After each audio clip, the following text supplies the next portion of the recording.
I'm now joined on the line by Economist Dr. Omu Kakujaha-Matundu, a senior lecturer at UNAM. Good afternoon, Doctor. Yes, good afternoon. What does this overwhelming 97% support by civil servants to go on strike mean? Yes, this is something that one could say is scary. The impact, if or should civil servants go ahead and embark on this strike, the economic consequences or impact will be devastating. But let me quickly hasten to say that this is really time to keep cool heads.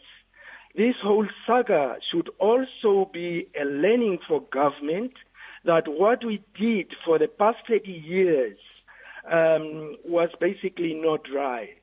The rents from the resources, that is fisheries, mining, and other resources, we should have been put aside in a wealth fund.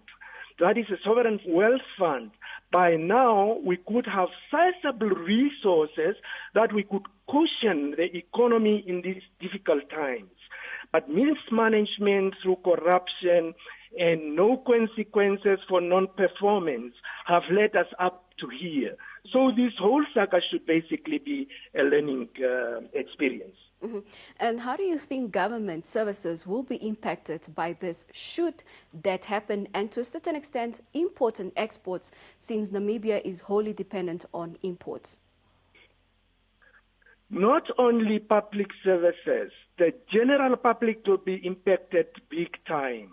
You have correctly said, if we cannot import and export, what will be on our shelves? If nurses go on a go slow with only skeleton staff, how many lives are not going to be lost? School kids who are going to go without teaching. So this will be very, very devastating. And let me also quicken to say that government is a very important player in the economy in terms when things are so bad, like when the economy is in a slowdown like this. What you want is government to boost its expenditure. Now, we cannot do that because of limited fiscal space. But what you are saying is that now with a strike, if government for a week or 2, 3 withdraw those services, then that will affect aggregate demand. And as one economist today also pointed out, mind you, there could be a default on some of the civil servants' mortgage bonds and other HPs. So this thing is going to shrink the economy further. And also, second one quickly, is that what you could say is that I think Dr. Akupa also referred to downgrades and listed as defaulters, higher borrowing costs for the economy, and also high debt servicing costs. So all those could misplace other things, very important things like health and others.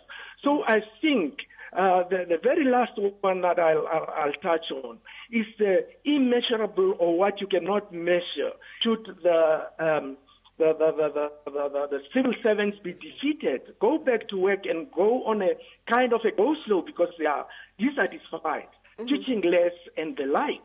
What you are saying is that you didn't spend money, but the real impact or effect on the economy will be very long-lasting. Kids who are not going to be at par, civil services that will take forever, etc.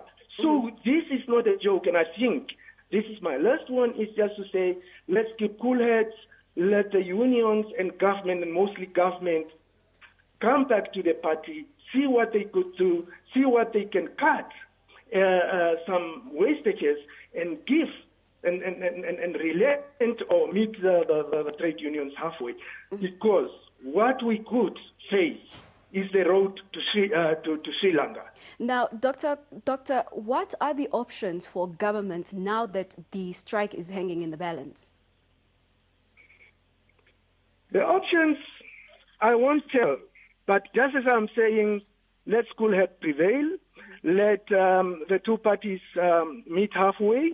The kind of arrogance being shown by government by saying that no work, no pay, etc. They are playing with fire here. They're playing with people's lives and the life of the economy.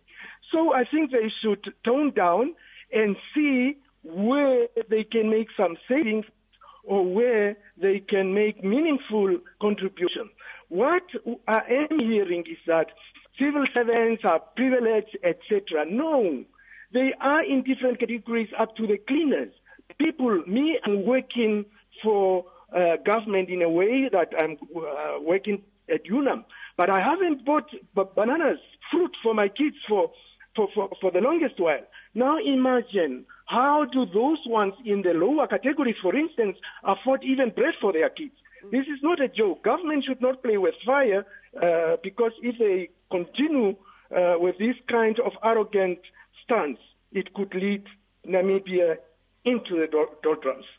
Doctor, thank you so much for joining us this afternoon. That was Dr. Omu Kakujaha. Dr. Omu Kakujaha-Matundu, a senior lecturer at UNAM, giving his brief analysis on the looming strike. Now,